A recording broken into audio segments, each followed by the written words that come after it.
আজকে যে শুভঙ্কর যে ঘোষণাটা করলো এটা আমি খুব খুশি এবং আমি সমর্থন করছি যে কৈলাসদাস গুপ্ত দীর্ঘদিন ধরে আমাদের অ্যাসোসিয়েশনের ব্যান্ডেরি অ্যাসোসিয়েশনের সহসভাপতি ছিলেন এবং সত্যি কিন্তু উনি আমাদের অনেক পুরনো ব্যান্ড লিডার কৈলাসদাস গুপ্ত এবং সব সময় পূর্ণ সহযোগিতা আমাদের সঙ্গে সব সময় করেছেন এবং করে আসছেন। আর দীর্ঘ 4 বছর ধরে আমি এটা বাড়িয়ে বলছি না, কৈলাসদাস গুপ্ত আমরা সহসভাপতি ছিল কিন্তু সভাপতির মতন কাজ করেছেন, আমার বলতে দ্বিধা নেই।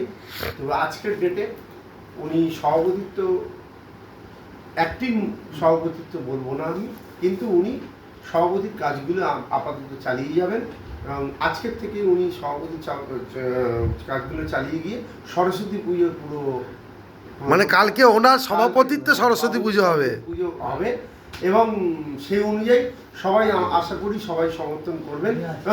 অ্যাডভাইজার গৌতম দা হিসাবে আমি বলবো, গৌতম দার পাশে গিয়ে আমি বলবো এটা আমার কোনো চ্যানেলের ব্যাপার নয়, গৌতম দা আজকের নয় দীর্ঘদিনের একটা গুণী শিল্পী এবং আমরা খুব ফ্যান।